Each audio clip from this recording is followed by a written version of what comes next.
So I'm not going to drag everyone through laws. We've already talked about that a bit today. It can be fairly dry, especially if you have to hear it a second time. The point I want to make out of this slide is the laws are obviously, there's a hammer there, and compliance is an issue we talk about a lot. There are high-profile cases just within education around accessibility, and we already put Owen on the spot with the Berkeley story, so I won't repeat that one. But not on a captioning side. Well, actually, it is a captioning side, but with Harvard and MIT, you're probably aware of the edX platform, and they were making a lot of content available to the world. And there was a fairly high-profile case that got them in hot water as well. And the story there is, EdTech has changed a lot. We're not exactly cutting edge. It's always weird when I speak to folks who are not part of education, because education is somewhere between 5 minutes and 35 years behind, the private sector. And but there's a lot of the same themes. So access and making content available more broadly and to the world are things that are impacting every industry, and they're certainly impacting education. And there's some amazing tools that have allowed us to do that, and we love that because we have 3 legs of the stool at the University of California: teaching, research, and public service, or public outreach. And making some of that content available, like Berkeley did on YouTube, is something that we want to do, and we want to continue doing those things. And there's amazing technical tools that allow us to do some of those. So the technology is actually part of the problem, but it can be both the problem and the solution. We've talked about some of the tools here today. I'm going to talk about a few of those as we get further into this part of the presentation. But the part I want everyone to take away, certainly I don't speak for the entire UC system, or certainly not Janet Napolitano, but the way I approach this is we would be doing this, and we would be investing in accessibility tools and having conversations about it internally, even if 508, 504, and the ADA never came along. It is about fairness, it is about justice, it's about equality, and not taking anything away from the other industries that care a lot about accessibility, but I can't overstate the importance of those concepts within education. This is the on-ramp to life. What you do during those 4 years, or 4.5 in my case, between the ages of 18 and 22, can profoundly impact the rest of your life. And so if nowhere else, then certainly during those years, we want a fair opportunity for everyone to go realize their dreams and move off into the workforce or further education. And so we really do work hard at providing an equal opportunity for everyone anyone who is matriculating at one of the University of California campuses. So the takeaway there is, it's not just about the laws. We would probably do this anyway. I'd like to think we would do it anyway. I hope to never be challenged on that. These are pretty dry statistics, but they're pretty powerful as well. I'm not going to read through them. You can do the math. The point here, and these are old actually, but unless they've changed how they define certain categories, they probably haven't changed profoundly.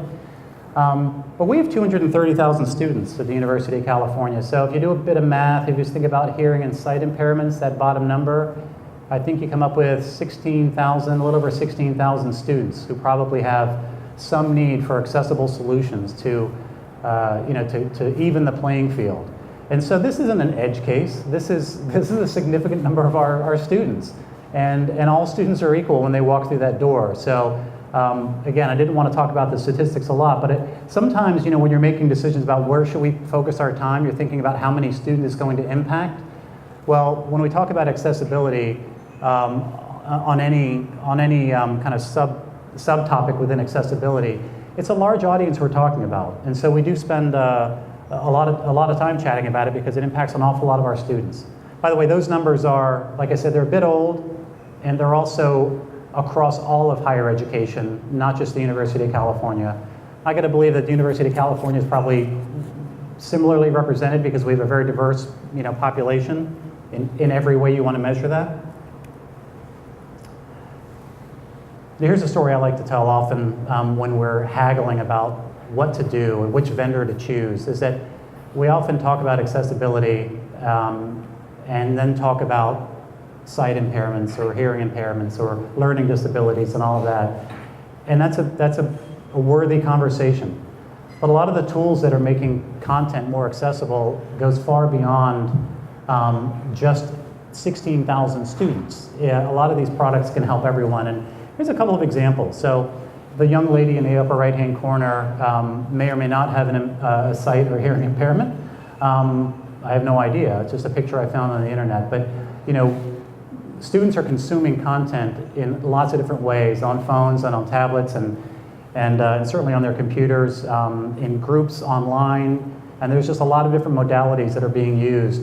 And you know, with products like JAWS and VoiceOver, and not just those, but many others, you can convert text to speech, whether it's a PDF or a full book or pages within a learning management system. And they can be accessed. If you're sitting on a bus, maybe you don't want your 800-page chemistry textbook, if those even exist anymore, but you might listen to the content. So these are tools that have been built for certain things, but actually anyone can benefit from those. And a couple of other examples is, not only is our student population diverse at the University of California, so are our faculty. We recruit faculty from all over the world because they happen to be the very best in a certain domain. And so a lot of our faculty speak English as a second language. Sometimes it's very, very thick accents, and some speak very fast, some speak shockingly slowly. And so when you're consuming that, reading captions is often very useful. I know my haircut makes me look like I'm 11, but I'm actually 50 in 2 months. So when I was going through college, you had one chance of getting it. It was blowing past you by a faculty member on a stage, and you better write quickly. The notes weren't going to be posted. It was just that one opportunity. It's very transactional. And that's changed to some degree. We record an awful lot of lecture now, and we play those in a video platform that has the ability to slow down or speed up, and certainly the ability to go through captions. And so, and that can help anybody, not just folks who maybe have a hearing impairment.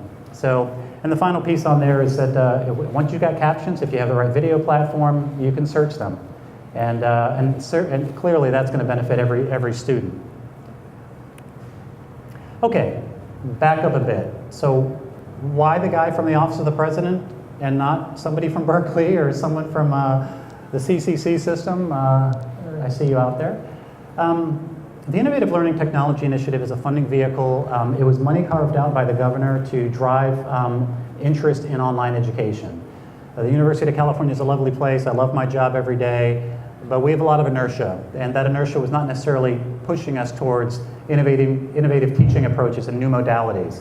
And so the governor carved out a bit of money, and that pays for my salary and the education I put together for our faculty, and it also funds those courses. And so everything we do is online. And so whereas my colleagues at Berkeley, your students can stop by the disabled student program, do I have that right?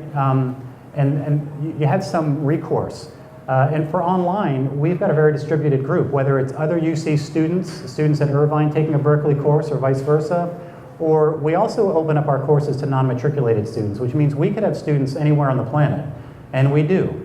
Well, they don't have a DSP office to stop by, and so we very much invest in proactive solutions because it's very hard for us to react to a student in South Korea who has an issue and needs something captioned. So a lot of the campuses will caption reactively, ILTI, partly because we're small and we can afford it.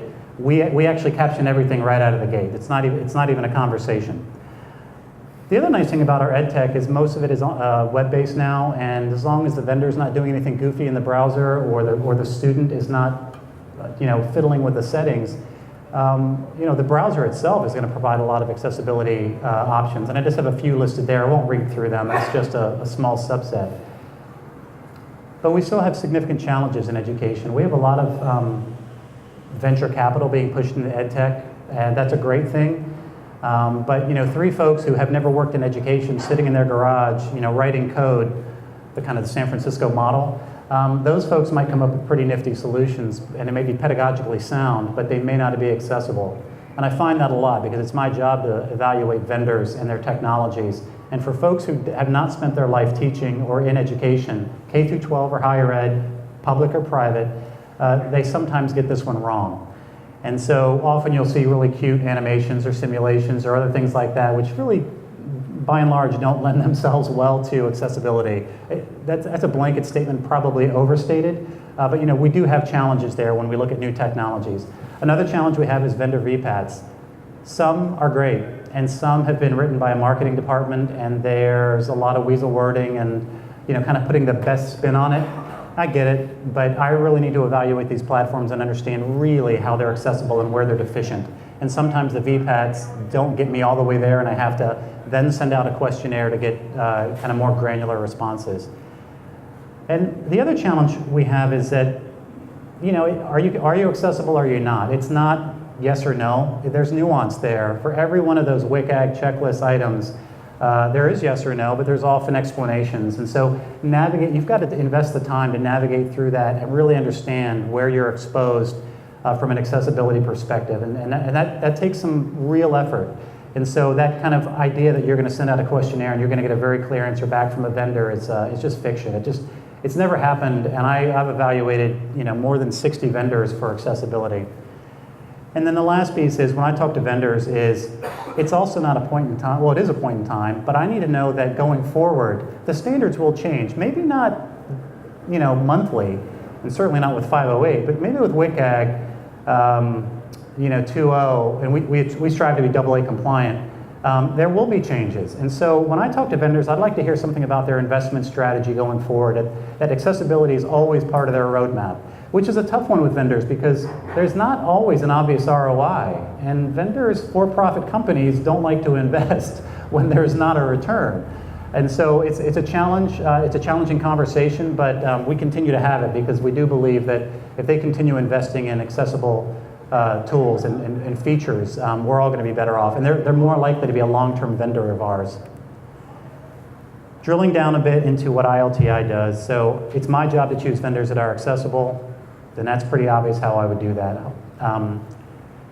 I also write, when I realize that you may be a little squirrely on your VPAT, I will put very specific language in your contract. And I work with our legal team to do that, and we will hold vendors accountable for it. And so if your boilerplate language doesn't satisfy me or our legal team, we'll go ahead and add our own language.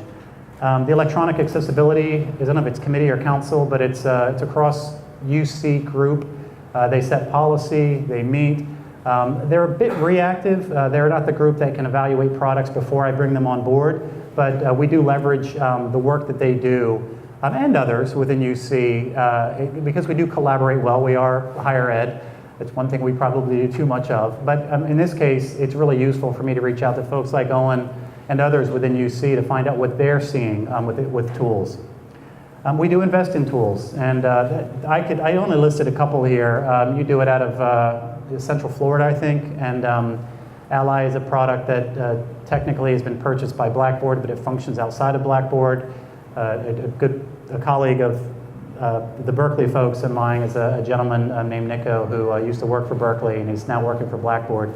Terrific tool. It's not about an accessibility checker. It actually will go through your uploaded files, PDFs, handwritten stuff, and it will try to make it accessible. It's a really cool product. I don't get paid by Blackboard. I don't get commission for that. It's just, if you've never heard of it, go look it up. It's pretty cool. And we're looking for a system-wide agreement within UC to bring Ally on for all UC campuses.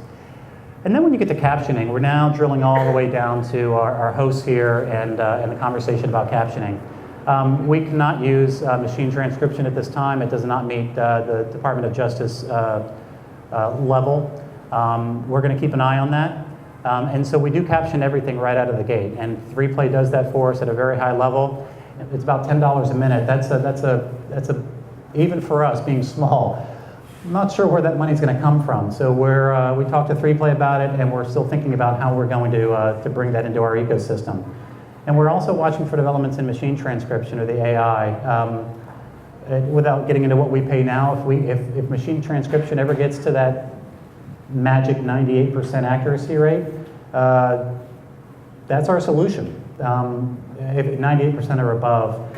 And so we're watching that pretty closely. It's not near that now, but it does get better for those of you who are paying attention to it. We will invest in tools. We will continue to do that. Ally, I mentioned, is the system-wide agreement is sitting on someone's desk in the Office of the President, and we're just waiting to pull the trigger on the funding and to deploy.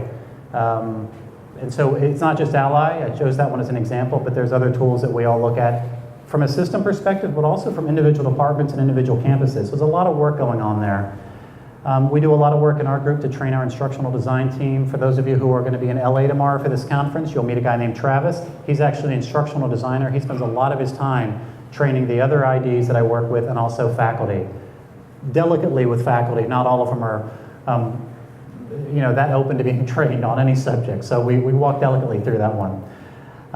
We continue to explore grants, whether they're EDUCAUSE. NSF is really a research, a federal funding research platform, but we still look for ways that we can find money from external sources to invest in some of these things. And then finally, and this is a call out to my folks in my friends in education, my colleagues in education. We do have strength in numbers. Just within UC, we can link arms and we can put tremendous amount of pressure on a vendor. Having the UC name behind you and the Berkeley name and the UCLA name, it carries a lot of weight. Most vendors want those logos on their website. And so when we link arms and we put pressure on vendors, and we've done this in other areas like data privacy and data ownership, we don't do it enough in accessibility. We need to do that. But also, it's not just UC. Broadening from outside of that, there's a Canvas Peers R1 group. It's all the big Research One universities, Harvard, University of Texas, UW. It's just a number of amazing universities and names. If we link arms, that would even provide more of a voice, a louder voice into getting people to comply with these standards and building the products we need them to build. And there's others, IMS Global, EDUCAUSE might be another one, and there's a little acronym there, ETLC, that's Education Technology Leadership Council. That's 2 people from every campus within UC and 2 people from the Office of the President. I'm on it. We talk about these types of things all the time, and we can talk about who's accessible, who's not, and do we want to leverage our legal team to write a letter to these folks. So I think my voice alone doesn't carry an awful lot of weight, but collectively, we are huge. And if we link arms with our CSU, Cal State University, and our CCC colleagues, CCC has 1.4 million students. I got to believe that vendors are going to pay attention to those conversations. So we don't do enough of that now. I'm calling out my colleagues now, but also when I get back to the office, I need to do better at that as well. That concludes the formal part of the presentation. So I was trying to go through quickly because I know I stand between you and one more presentation and then a drink. So, questions? Yes? Hi, I'm sorry I came late. I'm getting the impression, but maybe I'm missing something because I came late. Are you saying that UC Berkeley now has all of its videos captioned? Good God, I got to fix that right now.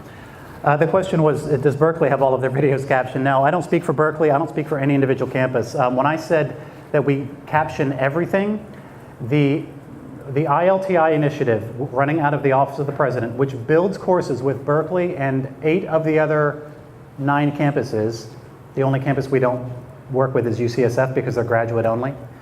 It's a stipulation of our funding. When we build courses and we fund courses, we will caption everything. But that doesn't mean on the campuses that the campuses are captioning everything. Whether you're talking about Berkeley or Santa Cruz or Irvine or UCLA, it is up to them to determine what they're going to caption. So sorry if I misstated that. So right now we have a couple of hundred courses in our catalog. Each term we have about 50 or 60 running. I would guess this term maybe somewhere between 5 and 8 courses are probably Berkeley courses. Every one of those courses, all of those lectures will be captured, and all of those videos would be captioned by us, and we would pay for that. But the other courses, the other 2,970 courses running out of Berkeley, or whatever the number is, I can make no claim to whether they are captioned or not, but there's folks in the room who could. They're not. Yeah, probably not. Or they do it reactively or in some sort of selection or some sort of threshold. But yeah, I can't speak for what Berkeley does on their own campus. Even though I work for the Office of the President, we are very federated, and we absolutely cherish the autonomy that every campus has, and I would never get in the way of that. And I do not speak for that campus or any other.